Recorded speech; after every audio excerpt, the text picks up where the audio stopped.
Salut et bienvenue dans cette nouvelle vidéo dans laquelle on va voir comment générer au moins 100 000 fans sur Facebook avec un invité de marque, Alexandre Lawel. Salut Alex. Salut Alex. Alors j'ai un super mini micro pour interviewer donc cet invité de marque. Vous nous pardonnerez le côté amateur de cette vidéo, mais je sais que tu me pardonneras. D'ailleurs, avant de commencer, je t'encourage à cliquer ou au-dessus ou en dessous pour t'abonner à mes prochaines vidéos. Si tu es déterminé, tu vas trouver. Ça te permettra de recevoir les prochaines directement dans ta boîte mail ou parce que tu recevras une notification sur ton portable.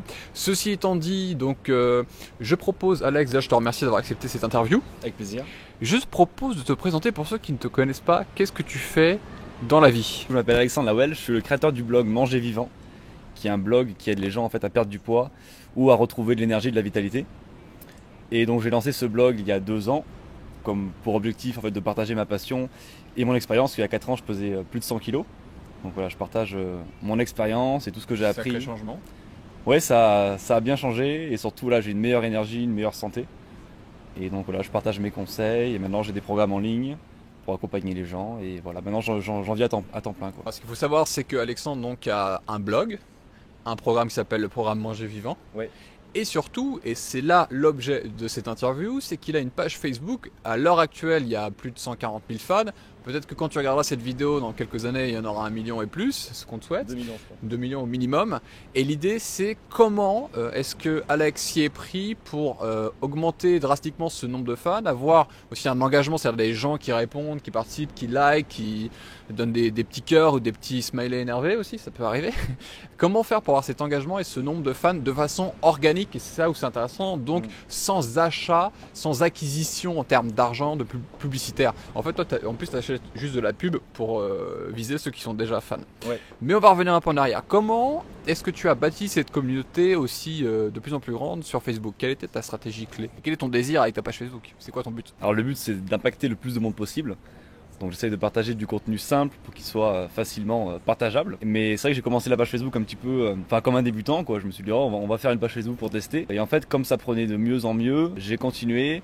Et c'est vrai qu'actuellement ce qui marche beaucoup c'est les vidéos forcément. Toi aussi tu mets des vidéos sur Facebook? Moi je suis 100% vidéo sur Facebook, un peu moins de contenu, mais c'est vrai que j'ai une stratégie qui est très vidéo, comme tu peux le voir maintenant. Donc moi je suis pas très à l'aise en vidéo pour l'instant. Donc je mets quelques petits Facebook Live. Il renforce sa croyance en disant ça. Tu es bon en vidéo, Alexandre. Je suis bon en vidéo, allez. Voilà. Je m'améliore en vidéo. C'est ça.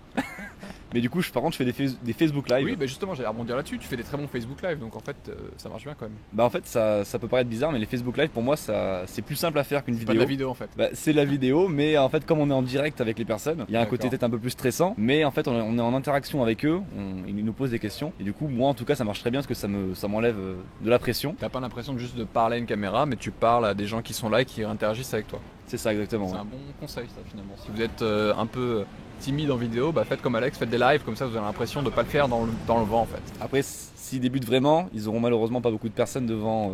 C'est vrai. Derrière l'écran, donc bon. Mais on peut recycler le live en faisant une vidéo avec une promotion par exemple. C'est ça, ouais. Et du coup, après, l'intérêt aussi de mettre des Facebook Live sur Facebook plutôt que des vidéos, c'est que le reach, donc le nombre de personnes qui vont voir votre publication, donc notamment du coup une vidéo, sera plus élevé quand on fait un Facebook Live qu'une vidéo. C'est une petite astuce qui est intéressante pour avoir un bon taux d'engagement. Ensuite, je publie quelques citations, mais bon, c'est assez rare. Je pense que le concept de citation, il est un peu mort entre guillemets. Enfin, il y a les leaders qui continuent à avoir beaucoup d'engagement avec ça, mais bon, sinon c'est quand on démarre de zéro. À moins d'être très spécifique et d'avoir un angle quelque chose à dire de très spécial, à mon avis, c'est un peu mort entre guillemets. Et ensuite, ce qui marche très bien par contre en ce moment, c'est les infographies. Par exemple, je vais donner une recette, sauf qu'au lieu de la mettre en description d'un post avec éventuellement la photo de la recette terminée, je vais donner les ingrédients de la recette par exemple directement dans l'image, ou alors on peut même carrément donner des conseils dans une image. Et du coup en fait ça ressort complètement du fil d'actualité parce que forcément on écrit beaucoup plus gros que dans le texte des publications. Donc ça c'est des contenus qui marchent très bien en général. Alors, ce qui est intéressant en plus c'est que donc Alexandre il est dans une thématique qui est très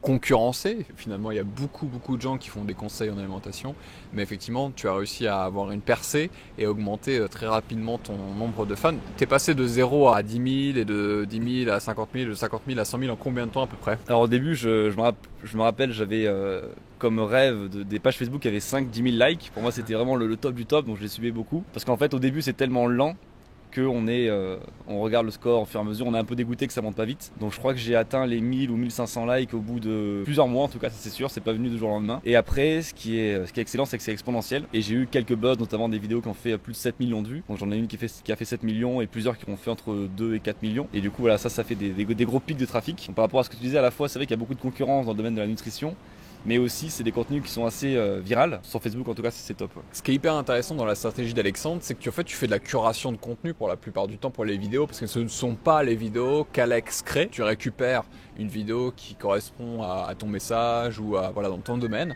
et puis tu rajoutes une bonne description pour donner envie de regarder et de faire réagir les gens, et tu la balances sur ta page et ça fait prendre, ça génère des fans, ça génère de l'interaction, des commentaires, etc. C'est bien ça? Oui, en fait moi j'ai une stratégie vraiment pour toucher des masses, comme je l'avais dit au début de la vidéo. Et du coup, je me pose un peu comme un média. Et du coup, je récupère des reportages qui ont bien marché et je les partage, en citant la source bien sûr. Et voilà, j'essaye vraiment de partager le plus possible d'informations. Ouais. Et ça peut t'intéresser si au départ tu dis moi j'ai pas de contenu à créer, pas tout de suite ou pas autant, comment est-ce que je peux faire pour générer quand même une audience assez importante sur Facebook? Tu peux aller chercher des contenus ailleurs où tu penses que c'est digne d'intérêt pour ta propre communauté.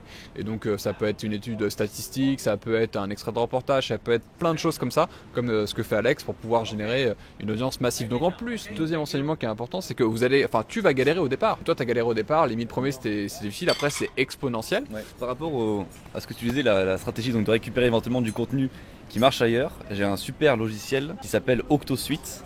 Alors je crois que tu ne connais pas, tu m'avais dit ça. Je ne connais pas. Tu connais pas. Donc c'est un logiciel, c'est pas très connu encore en France. Donc OctoSuite, OctoSuite, comme ça se prononce. En description. Et c'est un super logiciel que j'ai connu il y a quelques semaines. Donc je n'ai pas utilisé ça pour cartonner, mais je pense que ça m'aurait vraiment aidé. Et en fait c'est un programme qui permet d'analyser dans un premier temps la concurrence. C'est-à-dire qu'on peut marquer le mot fitness ou nutrition et ça nous sort toutes les top pages qui parlent de ces thématiques. Et là où c'est très puissant, c'est qu'ensuite on peut choisir une page, par exemple même la mienne, et vous pouvez classer tous les posts qui ont le plus buzzé.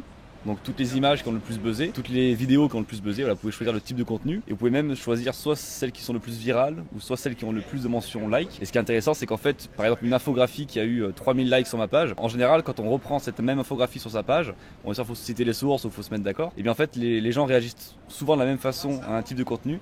Et donc ça veut dire que quand ça a marché une fois, en général ça remarche la deuxième fois. Alors là, ce que vient de partager Alex, c'est vraiment une pépite, c'est un excellent conseil. Ça permet d'ajouter dans votre stratégie marketing de la c'est prédictible. Prédictibilité, bravo, très bien. Ça compte double au Scrabble, hein. Ça c'est clair, c'est bonus plus. Et donc ça c'est génial parce que ça permet de voir quels sont les types de posts, la façon dont c'est écrit, la façon dont c'est généré, et de créer un template à reproduire. C'est hyper puissant. Moi je fais la même chose sur YouTube avec des outils comme TubeBuddy ou comme vidIQ qui me permet de regarder des mots-clés, et bien les vidéos qui fonctionnent le plus, qui marchent le plus, et de m'inspirer peut-être de quelque chose qui revient souvent dans les vidéos à succès. Donc ça, ce que tu donnes, c'est un excellent conseil qui vaut plusieurs milliers d'euros et plusieurs mois aussi d'économie, d'énergie, d'investissement, donc à faire, à appliquer. Alors là, je redonne donc le contexte de notre rencontre ici aujourd'hui. Nous sommes dans un séminaire business et croissance personnelle à Malaga. C'est plutôt cool d'ailleurs, on peut faire des interviews dehors et profiter du bon temps en plein hiver. Mais c'est pas le sujet. Le sujet, c'est dans quelle mesure tu penses que ce genre d'événement ou le fait de te développer en tant qu'entrepreneur et personne a un impact dans ton business, et est-ce que tu conseilles de le faire? Quels sont tes meilleurs conseils par rapport à ça? Je pense que le meilleur exemple, c'est que moi j'ai commencé en fait j'ai mis 7 mois à mettre le thème de mon site. Donc en fait quand je dis que le site a 2 ans, j'ai enlevé ces 7 mois où j'étais un petit peu dans la procrastination, j'avais du mal à avancer. Et ce qui m'a vraiment débloqué, c'est de faire des séminaires de développement personnel, notamment avec David Laroche. Et c'est vrai que selon moi c'est hyper important, parce qu'il y a une phrase que j'aime bien, c'est que notre monde extérieur, c'est le reflet de notre monde intérieur. C'est souvent quand on change soi qu'on peut attirer ensuite des opportunités et créer plus de valeur pour les autres, quoi. Donc selon moi, c'est très important de se former. Donc là, si tu me regardes en ce moment et que tu dis, moi j'aimerais bien voir les mêmes résultats qu'Alexandre, des résultats exponentiels sur Facebook et qui permettent d'en vivre aussi, bouge-toi les fesses, forme-toi, va toujours plus loin, va chercher ces formations, va chercher l'inconfort de ne pas savoir, de ne pas connaître et de passer pour un con, quitte à accepter ce sentiment désagréable dans un premier temps et pour dépasser tout ça à long terme. Maintenant, on va relier ça à la problématique Facebook. Quelles sont selon toi les erreurs que tu as pu commettre au départ qui t'ont permis de ne pas te développer suffisamment et que tu conseillerais de ne pas faire à ceux qui l'en gardent? Alors là, je vois 2 erreurs, notamment par rapport à la page Facebook. La première que je faisais au tout début de ma page, c'est que je publiais à la même fréquence que mes articles de blog. Donc en fait, je faisais quasiment un post par semaine sur Facebook. Alors ce qu'il faut savoir, c'est que peu. c'est très très peu. Et ce qu'il faut savoir, c'est que Facebook en fait ne montre pas tous vos posts En plus. à votre communauté.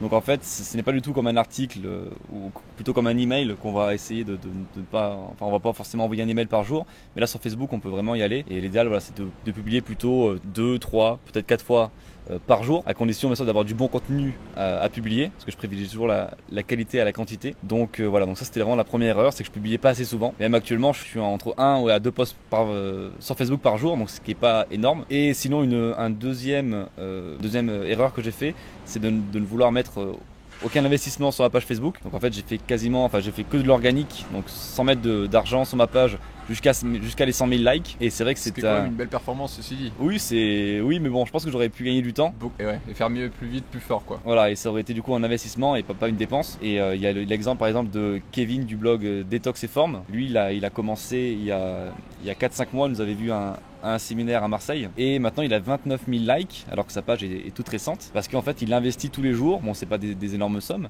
je crois qu'il a investi, il m'avait dit à peu près 2 000 euros. Ça peut être conséquent, mais bon, quand après on a une page qui a 30 000 likes et il s'est créé une liste email avec 7 000 personnes. On va en reparler juste après d'ailleurs, ça. Ouais, par contre voilà, je précise bien, le but c'est vraiment de récupérer des contacts par email. Bon bah on va en parler Voilà. tout de suite alors. La question c'est que là tu te dis peut-être, bah c'est très bien, 5 000 likes, 30 000 likes, 100 000 likes, mais bon ça paye pas les factures à la fin du mois. Comment est-ce que tu fais, Alex, pour monétiser ces gens-là? Comment ça se fait que tu peux en tirer des euros sonnants et trébuchants? Alors moi j'ai gardé la stratégie d'emailing. Donc en fait sur Facebook je mets énormément de liens dans mes pages de capture et ma stratégie c'est vraiment de proposer donc du contenu le plus viral possible pour ensuite récupérer des contacts. Et à ces contacts-là, je leur propose encore du contenu de qualité et enfin je leur propose des offres. Donc là je suis à peu près cette année à 300 000 euros de chiffre d'affaires. Et voilà, liste email de combien du coup maintenant? Là je suis à quasiment 40 000. 40 000 contacts. 000 emails, 100 000 fans. Ouais, tu as récupéré donc exclusivement, une partie Facebook mais aussi partenaire. C'est ça, parce que tu as fait des lancements? Oui, quand j'ai fait un lancement, j'ai récupéré 5000 contacts supplémentaires. Donc tu as quand même 35 000 contacts email qui viennent de Facebook. Facebook ou alors des articles, parce que j'ai le blog aussi des articles. Ouais. Là, je suis à peu près à 100 000 visiteurs par mois sur mon blog. J'ai des articles qui sont partagés sur Facebook grâce aux boutons de partage qui sont en bas des articles. Et c'est tout à fait compatible avec le système TAC. Donc vous savez, le système TAC, c'est la petite méthode maison, trafic, audience client, qui part du principe qu'en fait, ça sert à rien de dédier son business sur une seule source. Donc genre faire 100% blog ou 100% Facebook ou 100% YouTube, parce qu'à partir du moment où les règles du jeu changent sur la plateforme que vous privilégiez, par exemple vous avez moins de lecteurs sur votre blog parce que Google pénalise votre site sur les moteurs de recherche, ou parce que Facebook change ses règles, ou YouTube change ses règles, vous êtes mort. Et donc là, ce qui est intelligent avec Alex, c'est qu'effectivement il y a un blog, mais il y a aussi une page Facebook qui est active, il y a des partenariats, il y a aussi de la publicité. Mais effectivement, un de ses premiers leviers, là où il est très très fort, c'est sur le Facebook organique et maintenant aussi le Facebook payant, puisque tu investis de plus en plus. Est-ce que tu as un dernier conseil pour ceux qui nous regardent aujourd'hui, qui veulent se lancer sur Internet,